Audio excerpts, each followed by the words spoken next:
Hello दोस्तों, स्वागत है मेरे चैनल पे। अगर आप 12th क्लास में हैं और आपके सिलेबस में अगर बिजनेस स्टडी है, चाहे आप किसी बोर्ड से, बिहार बोर्ड से, यूपी बोर्ड से या सीबीएसई से, तो ये लेसन आपके लिए है ही है।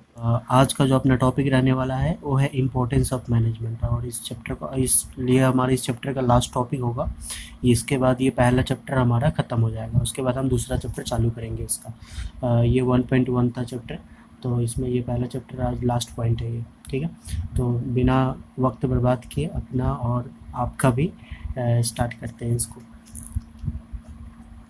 इम्पोर्टेंस ऑफ मैनेजमेंट, मैनेजमेंट का इम्पोर्टेंस क्या है। तो सबसे पहला है कि एक क्वेश्चन दिया हुआ है, anything minus management equal to zero, failure और नथिंग। यानी कोई भी काम अगर आप अपने लाइफ में कर रहे हैं, कहीं भी कर रहे हैं, उसमें से अगर मैनेजमेंट को अगर हटा दें तो आप जो है से जीरो पाएंगे, फेलर या नथिंग, उसमें से कुछ नहीं मिलेगा। करने का मतलब ये है अगर आप कोई काम कर रहे हैं वहाँ पे अगर आपका मैनेजमेंट सही नहीं है तो आपको जो है से निश्चित रूप से ही आपको फेलियर जो है से हाथ लगने वाला है ना, कुछ भी हाथ नहीं लगने वाला।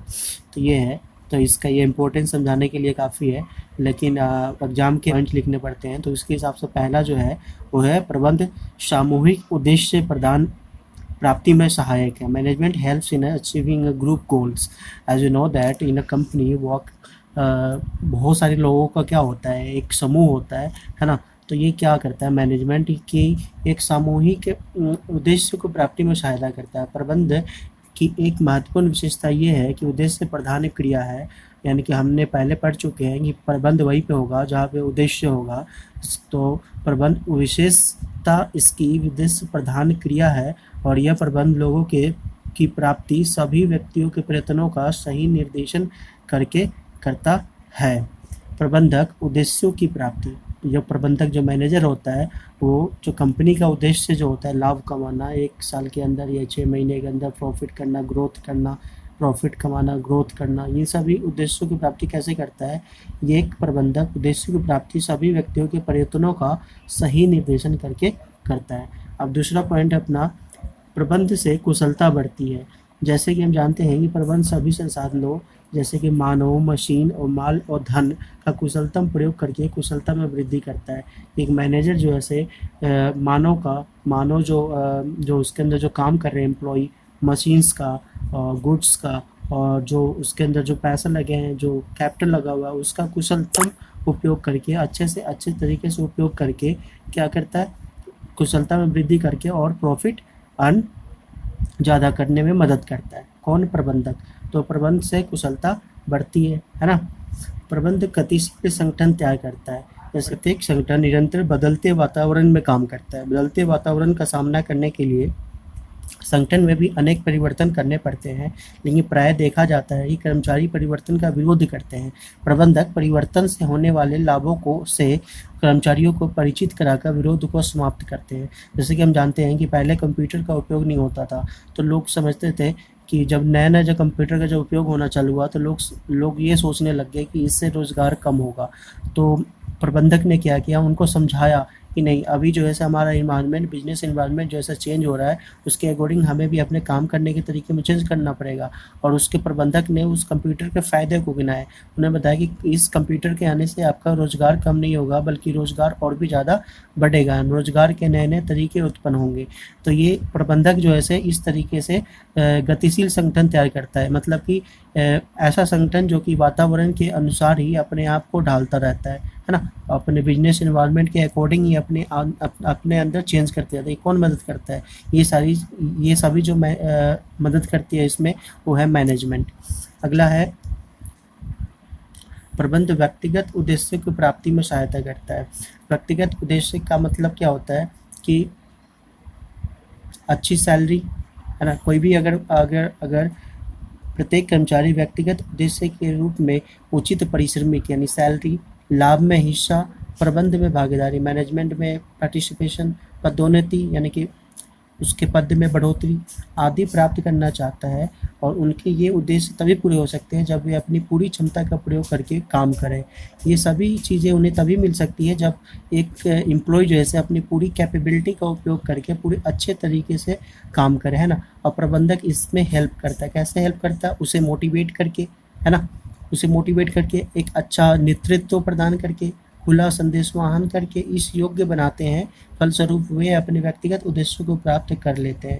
प्रबंधक जो है एक एम्प्लॉय को हेल्प करता है इन सारी चीज़ों में कि आप किस तरीके से अपने जो है आपका जो कुशलता है आप उसका किस तरीके से यूज कर सकते हैं कंपनी के फ़ायदे के रूप में, ताकि आपका भी व्यक्तिगत फ़ायदा हो, क्योंकि जब कंपनी का जो फ़ायदा होगा तभी आपकी सैलरी बढ़ाएगी, तभी आपको पदोन्नति मिलेगा। तो प्रबंधक इसमें हेल्प करता है।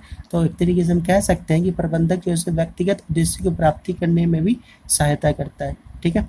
अगला है प्रबंध समाज के विकास में सहायता करता है। प्रबंध समाज के प्रति कुछ उत्तरदायित्व होते हैं। प्रबंधक अपने सामाजिक उत्तरदायित्व को पूरा करके समाज के विकास में सहायता करता है। ये उत्तरदायित्व है रोजगार के अवसर उपलब्ध कराना।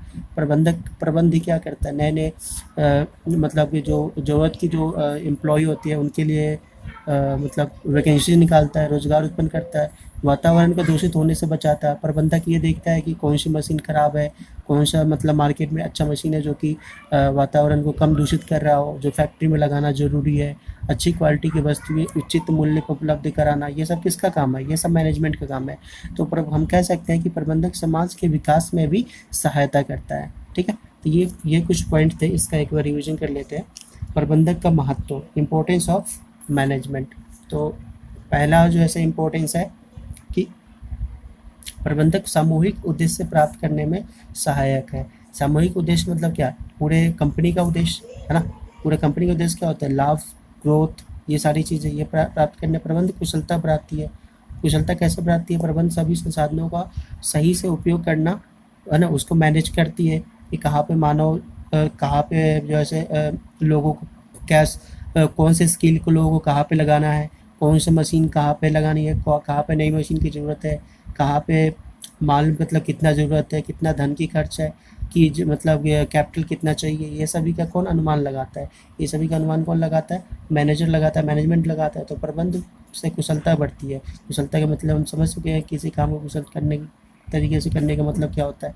और प्रबंध गतिशील संगठन तैयार करता है। प्रबंध क्या करता है, गतिशील, यानी कि क्या होता है, हमारा जो वर्किंग एनवायरनमेंट जो है हमारे इंडस्ट्री में वो चेंज होता रहता है, उसके अकॉर्डिंग भी कंपनी के जो काम करने का जो तरीका है उसमें भी चेंज करते रहना पड़ता है। गतिशील यानी कि प्रबंध जो है कंपनी को गतिशीलता प्रदान करती है, मतलब कि इन्वायरमेंट के अकॉर्डिंग है ना अपने आप को चेंज करना सिखाती है। प्रबंधक व्यक्तिगत उद्देश्यों में प्राप्त करने में सहायता करता है। प्रबंधक क्या करता है, एक एम्प्लॉय को मोटिवेट करता है कि आप अच्छे ढंग से काम करें ताकि आपको पदोन्नति मिले, आपको लाभ में भागीदारी मिले और आपको एक अच्छा सैलरी मिले, है ना। तो ये सारी चीज़ें में कौन हेल्प करता है, व्यक्तिगत उद्देश्य। मतलब व्यक्तिगत उद्देश्य मतलब कि एक एम्प्लॉय का व्यक्तिगत उद्देश्य यही होता है कि अच्छा उसे सैलरी मिले, पदोन्नति मिले, यानी कि उसे है ना उसमें उसके पद में जो है बढ़ोतरी हो उसे।